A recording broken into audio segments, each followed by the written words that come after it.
कृपया चैनल को सब्सक्राइब करें। धन्यवाद। राधे राधे। हरे कृष्णा। प्रिय मित्रों, आप सभी को अक्षय तृतीया की बहुत शुभकामनाएं। आप सभी भक्तों का स्वागत है इस पावन अवसर पर। मित्रों, आज हम आपको सुनाने जा रहे हैं विशेष व्रत यानी अक्षय तृतीया की व्रत कथा, जो सनातन धर्म में अक्षय पुण्य देने वाली मानी जाती है। अक्षय तृतीया का पुण्य का फल जन्मों जन्मों तक बना रहता है। यह पर्व हमें धर्म, तप, दया और त्याग की महत्ता सिखाता है। मित्रों, अक्षय तृतीया को आखा तीज भी कहा जाता है। यह वैशाख मास के शुक्ल पक्ष की तृतीया तिथि को मनाई जाती है। यह तिथि बहुत शुभ मानी जाती है, क्योंकि इस दिन किए गए कार्यों का फल अक्षय होते हैं, यानी कभी समाप्त न होने वाला होता है। यह एक ऐसा पर्व है जो चंद्र और सूर्य दोनों की विशेष स्थिति में आता है, और यह दिन किसी भी शुभ कार्य के लिए अबूझ मुहूर्त माना जाता है। यानी इस दिन कोई भी शुभ कार्य बिना पंचांग देखे किया जा सकता है।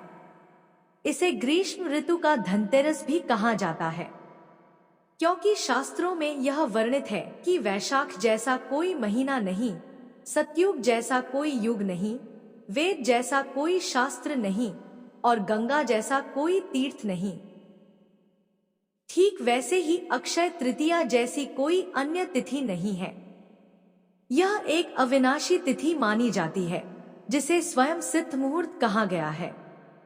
इन्हीं मुहूर्तों से सतयुग, त्रेता और द्वापर युगों का आरंभ हुआ था, इसलिए इसे चिरंजीवी तिथि भी कहा जाता है। तो मित्रों, आज हम आपको इसी तिथि की दो पौराणिक कथाओं के बारे में बताने जा रहे हैं, जिसे सुनने मात्र से आपका भाग्य पूरी तरह से बदल सकता है और आपको अपार धन संपदा का लाभ मिल सकता है। आप सभी से अनुरोध है कि इन कथाओं को अंत तक अवश्य सुनें। तो मित्रों, पहली कथा इस प्रकार शुरू होती है। प्राचीन समय की बात है। धर्मदास नामक एक सदाचारी वैश्य हुआ करता था। धर्मदास बहुत ही धार्मिक प्रवृत्ति का व्यक्ति था। वह देवताओं और ब्राह्मणों और अन्य लोगों की सहायता करने में गहरी श्रद्धा रखता था। धर्मदास अपने परिवार के साथ रंभापुर नामक एक छोटे से गांव में रहता था। वह बहुत ही गरीब था और हमेशा अपने परिवार के भरण पोषण के लिए परेशान रहता था। क्योंकि उसके परिवार में बहुत सारे सदस्य थे, इसीलिए सदा ही भोजन आदि की समस्या बनी रहती थी। एक बार उसने अक्षय तृतीया का व्रत करने का सोचा। क्योंकि रोजी रोटी का बड़ा संकट था, परिवार में कई सारे सदस्य थे, तो वह किस प्रकार से उन सभी का पेट भरता। एक बार जब उसने अक्षय तृतीया का व्रत करने का सोचा, तो अक्षय तृतीया के दिन सुबह जल्दी ब्रह्मा मुहूर्त में उठा और उसने गंगा नदी में स्नान किया। फिर विधि पूर्वक भगवान विष्णु की पूजा अर्चना और आरती की।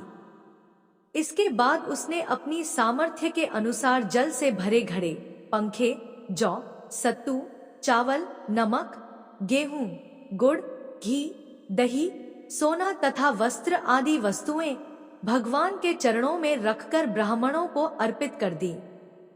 यह सब देखकर धर्मदास के परिवार वाले थे, वह और उनकी पत्नी ने उन्हें रोकने की कोशिश की और कहने लगे कि हमारे घर में तो खुद ही धन की, अनाज की कमी है और आप दूसरों को यह धन दान में दे रहे हो, तो हमारा क्या होगा। परिवार का हर कोई सदस्य धर्मदास को समझाने की, उन्हें रोकने की कोशिश करने लगा। कहने लगे कि अगर धर्मदास इतना सब कुछ दान में दे देगा तो फिर उसके परिवार का पालन पोषण कैसे होगा। लेकिन धर्मदास अपने दान और पुण्य कर्म से बिल्कुल भी विचलित नहीं हुआ और उसने स्वेच्छा से सम्मान सहित ब्राह्मणों को इस प्रकार कई तरह का दान दे दिया।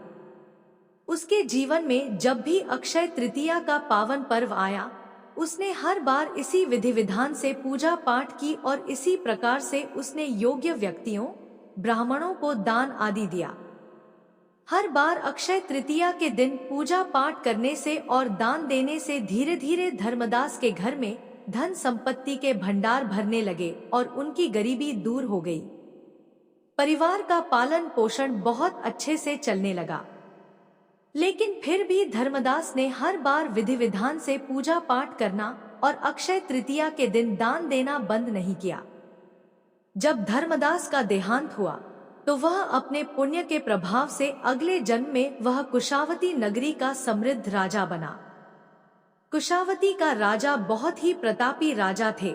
उनके राज्य में सभी प्रकार के सुख, धन, सोना, हीरे, जवाहरात, संपत्ति, किसी भी प्रकार की कोई कमी नहीं थी और उनके राज्य में प्रजा भी बहुत सुखी थी तथा अपने राजा को वह प्रजा बहुत प्यार करती थी।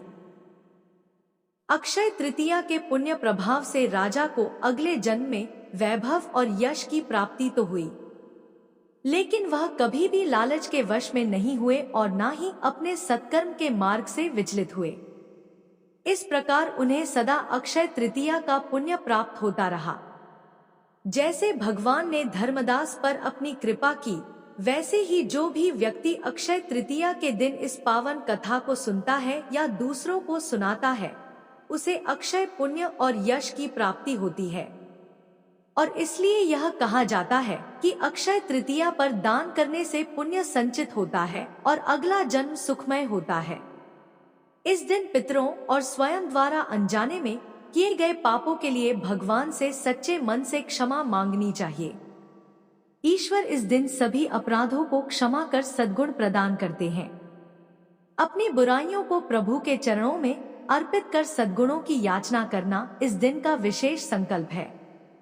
इस दिन दीपावली और धनतेरस की भांति खूब खरीदारी करें। प्रेम से बोलिए जय श्री कृष्ण। प्रिय मित्रों, अब हम सुनेंगे अक्षय तृतीया की दूसरी पौराणिक कथा। बहुत समय पहले की बात है। एक बार धर्मराज युधिष्ठिर ने श्री कृष्ण से पूछा, हे माधव, ऐसा कौन सा व्रत या दिन है जिस पर किए गए दान और तप का फल अनंत होता है? भगवान श्री कृष्ण ने कहा, है धर्मराज, वैशाख मास के शुक्ल पक्ष की तृतीया को अक्षय तृतीया कहते हैं। इस दिन जो भी मनुष्य व्रत करता है, पवित्र स्नान करता है, ब्राह्मणों को दान देता है, उसके पुण्य का फल कभी क्षय नहीं होता। इसके बाद भगवान श्री कृष्ण ने युधिष्ठिर को कहा कि मैं आपको इस दिन की महिमा बताने वाली एक कथा सुनाता हूँ। आप ध्यान पूर्वक सुने। एक गरीब ब्राह्मण और अक्षय पात्र की एक प्राचीन कथा। श्री कृष्ण कहते हैं, हे पार्थ, प्राचीन समय की बात है। विदर्भ देश में एक गरीब ब्राह्मण अपने परिवार के साथ रहता था। वह अत्यंत निर्धन था, परंतु अत्यंत धार्मिक और सत्यनिष्ठ। दिन रात भगवान विष्णु की भक्ति में लीन रहता और किसी प्रकार से भिक्षा मांगकर जीवन यापन करता। उसकी पत्नी भी अत्यंत पतिव्रता और धर्मपरायण स्त्री थी। वह हर व्रत और पर्व को नियम पूर्वक करती थी, परंतु भूख, गरीबी और संतोष ने उनके जीवन को बड़ा कठिन बना दिया था। एक दिन गर्मी के महीने में जब धरती तप रही थी, तब उस ब्राह्मण के घर में अन्न का एक दाना भी नहीं था। भूख से ब्राह्मण की पत्नी का चेहरा पीला पड़ गया था। ब्राह्मण उसे देखकर अत्यंत दुखी हुआ और बोला, मैं अब और नहीं देख सकता तुम्हारा यह कष्ट। मैं वन में जाकर भगवान नारायण की तपस्या करूंगा और जब तक वह मुझे दर्शन न दे, लौटूंगा नहीं। पत्नी ने सहर्ष अनुमति दी और पति को विदा करते हुए स्वयं व्रत का संकल्प लिया कि जब तक मेरे स्वामी सफल होकर न लौटे, मैं अन्न ग्रहण नहीं करूंगी। ब्राह्मण वन में चला गया और कठोर तपस्या करने लगा। उधर उसकी पत्नी रोज जलपान मात्र पर दिन काट रही थी और विष्णु नाम जपती रहती थी। इसी प्रकार से कई सप्ताह बीत गए। एक दिन वैशाख शुक्ल तृतीया की सुबह ब्राह्मण ने आंखें मूंद कर हृदय से भगवान विष्णु का नाम लेते हुए अंतिम बार पुकारा, हे नारायण, मेरे जीवन का एकमात्र उद्देश्य है आपके दर्शनों द्वारा अपने परिवार को कष्ट मुक्त करना। उसकी भक्ति से प्रसन्न होकर भगवान विष्णु साक्षात प्रकट हुए और बोले, हे ब्राह्मण, मैं तुम्हारी भक्ति से प्रसन्न हूँ। मांगो, क्या वर चाहिए? ब्राह्मण ने कहा, हे प्रभु, मुझे ऐसा कुछ दीजिए जिससे मेरे परिवार में कभी अन्न की कमी न हो और हम सच्चरित्र जीवन जी सकें। भगवान विष्णु ने तब उसे अक्षय पात्र दिया, एक ऐसा पात्र जिसमें से कभी भी जितना भी अन्न निकाला जाए वह कभी खाली न हो। भगवान बोले, यह पात्र आज अक्षय तृतीया के दिन दिया गया है। इस दिन किया गया पुण्य या दान कभी समाप्त नहीं होता। जाओ, इस दिन को अपने जीवन का पर्व बनाओ और दूसरों को भी प्रेरणा दो। ब्राह्मण वह पात्र लेकर लौटा। पत्नी ने जब उसे देखा तो प्रसन्नता के आंसू बह निकले। पत्नी ने वह दिव्य अक्षय पात्र देखकर भगवान विष्णु का धन्यवाद किया और बड़े श्रद्धा भाव से पूजा की।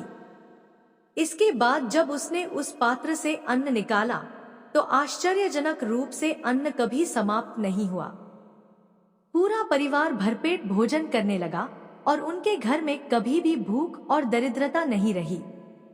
आसपास के गांवों में भी उन्होंने इस चमत्कारी पात्र से अन्न दान देना शुरू किया, जिससे कोई भी भूखा नहीं रहा। सभी लोग उस ब्राह्मण दंपत्ति की भक्ति, तपस्या और भगवान विष्णु की कृपा की सराहना करने लगे। समय बीतता गया।